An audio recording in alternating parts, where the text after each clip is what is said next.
It gives me great pleasure to welcome you all to this pleasant and solemn function organized this morning to commemorate the inauguration of the LASIK surgical facility of the Eye-Care Centre of the Sabha. In the last 2 years, humanity had confronted extreme turbulences, be it the global corona pandemic, the shrinking economies worldwide without exception, and the food insecurity that had come along thanks to the shrinking of the economy. The world around us was completely changing, dramatically evolving into a new order. If not anything, the corona pandemic has taught us to accelerate our efforts, to increase our imprint, deepen our empowerment, enhance our engagement, and more importantly, adapt ourselves to the changing times. It was during these difficult periods that the Sabha inaugurated, after construction, its new hospital facility for community health care and dedicated it to the ailing public of this great megapolis. Today, we take a very small step in those steps that we have taken to augment the healthcare facilities in this institution, albeit a baby step of adding on to the complement of facilities that are available in the Eye Care Centre with the inauguration of the LASIK surgical facility. Culture, my dear friends, is not a stagnant pool. It's a dynamic evolution. Culture is a representation, manifestation of the inner beauty in all of us. A healthy body and a healthy mind. If the body is afflicted with ailments, the mind will not be calm, subdued, and sublime to appreciate the finer aspects of music and all the beauty of the creation all around us. The founders of this great institution of ours saw great synergy between public health and promotion of fine arts. They gave expression to their intent and belief 48 years ago, in the year 1974, by starting on a very modest scale community health care on the floors of this institution. Over these years, the facilities have been augmented, keeping pace with the demands of time and the requirements of the ailing community in the neighborhood. In the Golden Jubilee year of the Sabha in the year 2001-2, major steps were taken to expand the reach, influence and imprint of the Community Health Care Centre of the Sabha. On the 1st of November 2001, the Sabha added for the first time all eye precision eye-tech instruments in the eye care under the Aditya Jyot Eye Corner when Padma Bhushan Dr. S.S. Badranath, Chairman Shankar Nethralaya, Founder Chairman Shankar Nethralaya, came all the way and inaugurated that facility. That was the beginning of complementing the facilities in the Eye Care Centre consistently and continually over a period of time so that it becomes a one-stop destination for all ophthalmic ailments in the city and even beyond. On the 17th of August 2003, the Sabha inaugurated the dialysis center for the renal impairment that was raging thanks to the changing lifestyles that have evolved along with diabetes in the country. On the 30th of August 2003, for the first time, the Sabha hosted an international symposium on small incision cataract surgery. It was a largely attended function. The auditorium in the ground floor was completely packed with ophthalmologists, ophthalmic surgeons, delegates from across the country, and foreign delegates as well. It was inaugurated by Dr. Blumenthal from Israel, the original inventor of small incision cataract surgery. Dr. Blumenthal also performed demonstrative surgeries on that day for the benefit of ophthalmic surgeons of the city. Ever since then, treatment of cataract had undergone dramatic changes. Small incision itself was a great step forward in the treatment of cataract, but thereafter, subsequent innovations and improvements that have been done in the treatment of cataract are indeed mind-blowing. Today, it's a high-precision, high-tech, highly perfect procedure with least downsides, and it hardly takes on an average 15 minutes for correction of the cataract. The problem with our country is that we spend too little on public health. Before the onset of the pandemic, India spent 1.6% of its GDP on public health. When the pandemic came, the government pressed the accelerator and as part of the disaster management, pushed up the investment, the outlay for public health to 2.5%. But the bulk, why bulk? All the incremental investments were used for the vaccination programs, for providing ventilators and oxygen cylinders in public hospitals. Even this increased outlay of GDP on public health is too small compared to even developing economies, leave alone speaking of developed societies.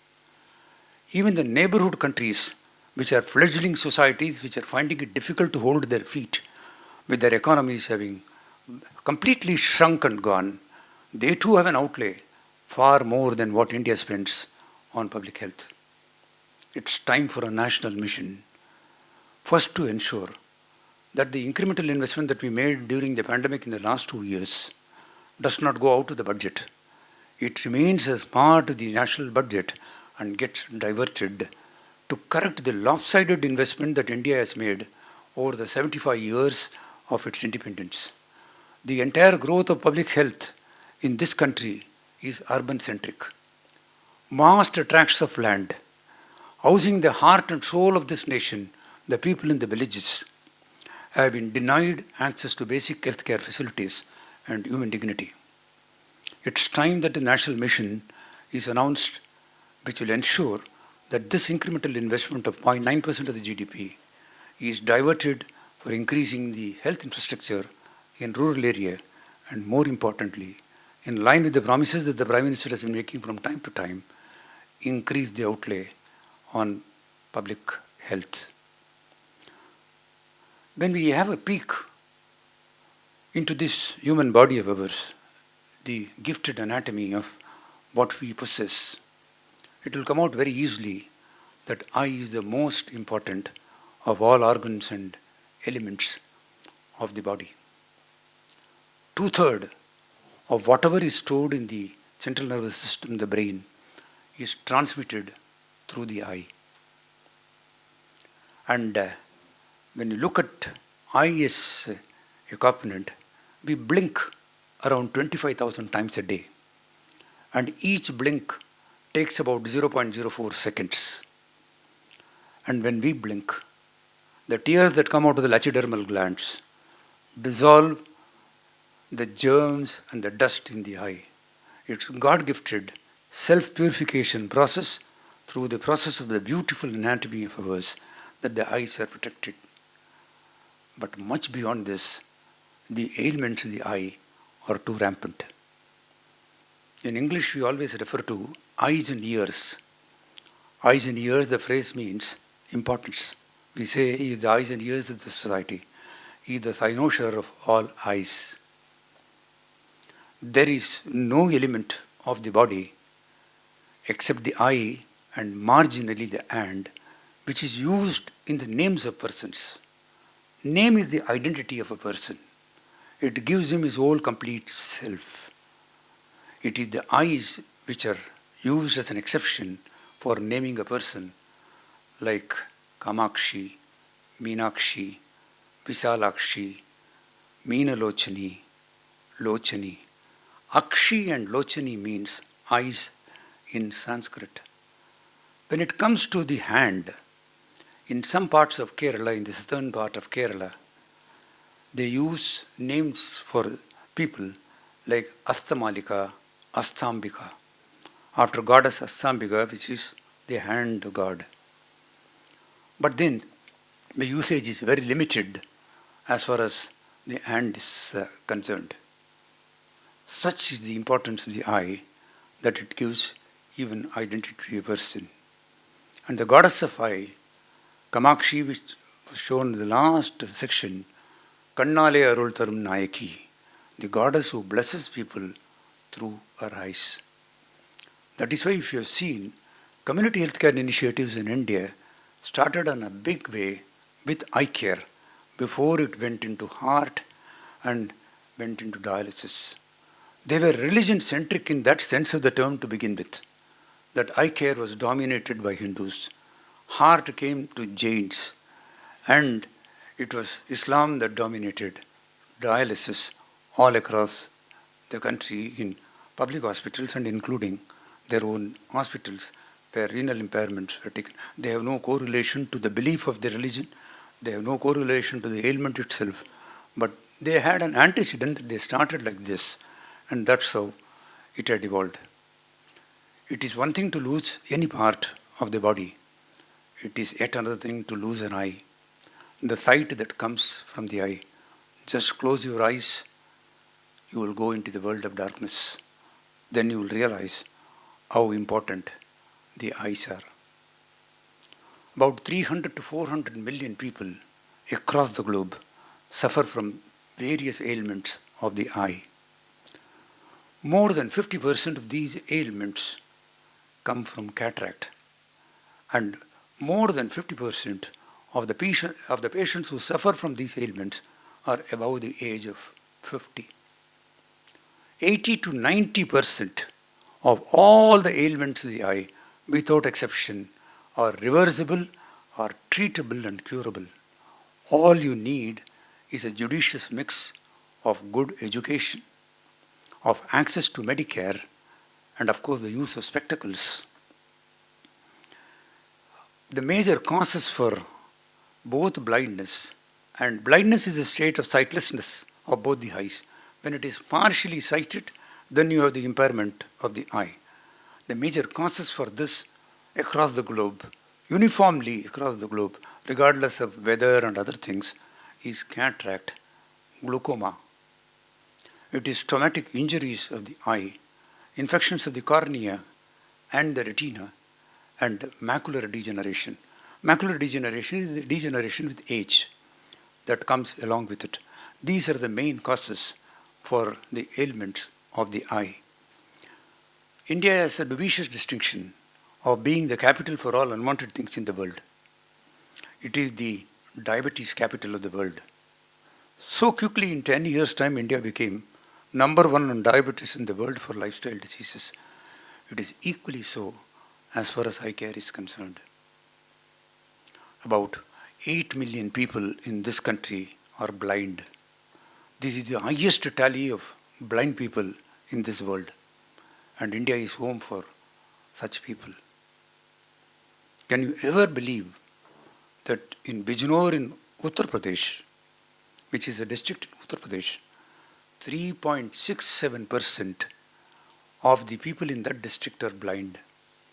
That means 1 out of 25. In Bijnor, you walk across the streets, the Bijnor will see has no vision. 21.82% of the people in Bijnor suffer from various degrees of ailments of the eye. That means 1 out of 4 or 1 out of 5, as you can take it, suffer from various ailments of the eye. Warangal in Andhra Pradesh and Nalbari in West Bengal are not far behind. They are just 1% below this dubious level in Bijnor. Be that aside, Government of India has worked aggressively in the last few years as far as Sight Savers mission is concerned. It was one of the first countries to achieve the WHO standards of 25% reduction in the ailment of the eye on a base level of 2014, working across a period of 2014 to 2019. But then we cannot gloat over the achievements that we have made. India still continues to be the capital for blind. We have a long, long way to go. Sooner or later, the governments of the day should address the needs of the poor patients in deep hinterlands of this country and make available the facilities for such ailments like eye, which are easily treatable. They can easily be cured, so it doesn't cost much to do that, and therefore time has come for a national mission on eye care to be taken. We are delighted that most of our partners in this community healthcare are present with us today. There can never be greater joy than to see the fruition of our efforts, the collaboration of the partners, the corporate partners, the body corporates, who have made it possible. After all, this is a cultural institution. Its identity is essentially culture, and it's an institution of limited resources. But when we plunged into high care, or for that matter into community health care, it was only because of the belief that the heart of this city is very large, and that will ensure that all noble projects will be taken care. State Bank of India saw merit in what we were doing way back in the year 2014.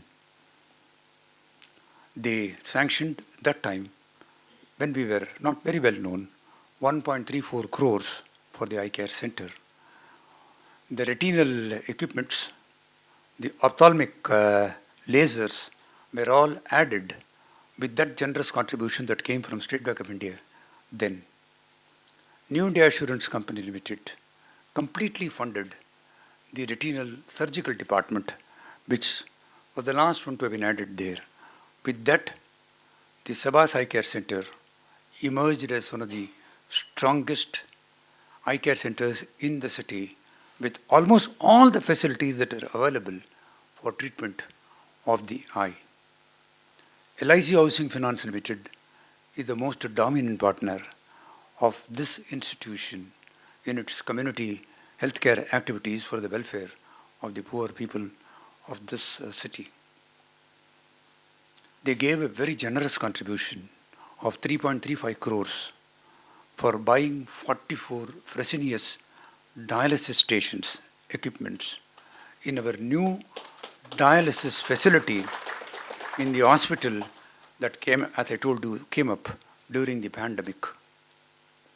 It is one thing to add equipments, but the quantum of grace and the size of the art of LIC housing was such that the dialysis center of the Sabha emerged as the largest center for renal impairment, not only in Western India, in Southern India, in Eastern India.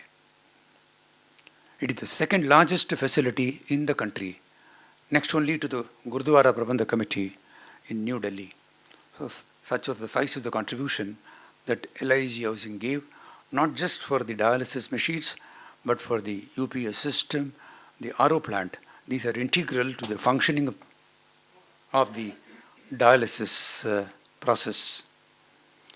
From a very modest dialysis center with just around 13 beds and on a maximum peak doing around 10,000 procedures per year, dialysis procedures per year, the expanded capacity, thanks to this large donation, came to around 45,000 procedures per year. Fourfold increase in the capacity has been brought about in the new facility that we have created with this support that came to us. And when we were thinking in terms of further augmenting the facilities in the eye care center, there was nothing much left over, to be honest with you, except LASIKs. LASIKs is laser-assisted in situ keratomyelitis. In technical terms, it's a refractive procedure for treatment of myopia and hyperopia, and is a cure for astigmatism. But in common man's language, LASIK is laser surgery, laser correction of the eye. And to further ease your understanding, it gives you the freedom from spectacles or even contact lenses that if you have one inside your lens. LASIK by and large has been looked at as a decorative cosmetic surgery in this country until recently they realized the potential, the versatility of the machine for all small surgeries of the eye that can be performed, like squint and others can be performed. Imagine when two partners come together and fund the entire cost of the equipment. LASIK is a cost-intensive equipment. It almost costs you around 4 crores. In fact, we were able to negotiate it for 3.6 crores, and the entire amount of 3.6 crores came from 1.9 crores from State Bank of India and 1.7 crores from LIC Housing Finance Limited. When 100% of the capital cost of an equipment is funded out of the large the CSR contributions to the corporates, it gives the institution sufficient elbow space to bring down the cost of the treatment, because there is no element of depreciation on that investment that is being made, which is the biggest component in the tariff fixation. So it is this 100% contribution of the two corporates that enables us to offer the various surgeries in the LASIK Center at a fraction of a cost. And we will offer deep discounts, as we had committed earlier, to all lower card holders and absolutely free of cost for poor patients and those below the poverty line. These are luxury treatments which people don't take. But if you want the quality of life to be improved, these have to be done. I promise you that these contributions that have come from both of you will improve the quality of life, more importantly, of the poor. When we inaugurated the expanded dialysis facility, we decided that the hallmark of this institution should be not the infrastructure, not the facilities, not even the people who are managing it. It should be reflected in the tariff of this institution. It should be a gateway only for the poor. Others can come if there is available capacity. This institution should only serve the needs of the poorest of poor in this city and beyond who can come across, without any financial grant from either the central or the state government. And I want to tell you, grants from state governments and central governments, these days as far as dialysis are concerned, are pouring. Two hands are inadequate to hold what they give. Even the state government, every state government, I am not saying this Rajasthan or Tamil Nadu, all of them are way ahead as far as dialysis funding for poor patients is concerned. Even Maharashtra is very generous, without taking anything from the governments, because we believe that we should run the institution without any fetters, without any conditions, without any amount of impediments that can come in the treatment of whatever ailments we do for the poor. In spite of all these things, we have kept the tariff for dialysis at ₹50 per procedure. It's a token amount, because otherwise everybody will walk in. It is an identity for the patient that we had kept it as low as ₹50 per procedure. And even in the case a person cannot afford even that ₹50, he can walk in, as long as he can justify based on the income appraisal that he can't afford anything. It doesn't stop there. We provide them breakfast during the time if they come for dialysis during the morning hours, lunch during the afternoon hours, and evening snacks and tea if they come during the later part of the day. We have made the entire dialysis center, thanks to this large contribution from LIC Housing Finance Limited, into a center of pleasure, center of comfort for the patients who are suffering. If you all know, dialysis is a lifelong disease.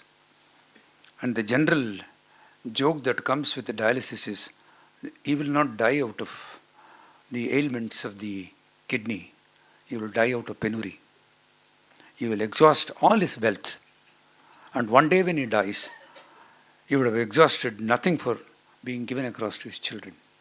So, in such a scenario, to keep the tariff low and keep it so low is a great solace to the poor patients.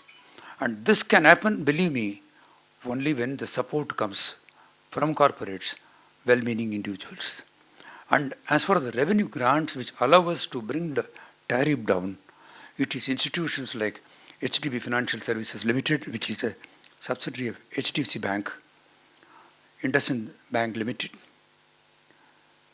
Nichir Israni Foundation, and meaningful, well-meaning, well-disposed, high-net individuals who think it's a privilege and pleasure to share the misery of these poor patients that they have given it across. So I wanted to use this platform to tell you how valuable you are in the delivery of community health care. Because people sitting in offices will never perceive the importance of the work that they have done. Seeing is believing. When you see young children at the age of 18, 20 coming for dialysis, you will know that what you are doing is the noblest allocation coming out of CSR funds of the institution. I can assure you on this occasion that we shall leave no stone unturned. We shall strive to be worthy of your confidence at all times. To the surgeons of the city, the ophthalmologists of the city, my appeal to them, though not all of them are present over here, but whosoever is present here is the voice of that fraternity. Please communicate to your brethren that all your poor patients be sent across to the Sabha. Why should they lose their little money that they have elsewhere? The smile on the face of these patients post the treatment is the greatest reward that you can ever dream of from the nobility of your profession. And to the surgeons, ophthalmic surgeons, I invite you to join the Sabha for time sharing in the LASIK facility. Do your surgeries over here at a fraction of cost for your patients and ensure that the occupancy of this machine goes up, justifying the contributions from our partners. May the good Lord shed His grace on all of us. May He enable us to achieve the purposes of our life. May we incorporate into our lives a little of selflessness, sacrifice and seva for the poor in this life sojourn, in this passage of time, the pilgrimage of perfection, and make our lives sublime. Thank you and God bless.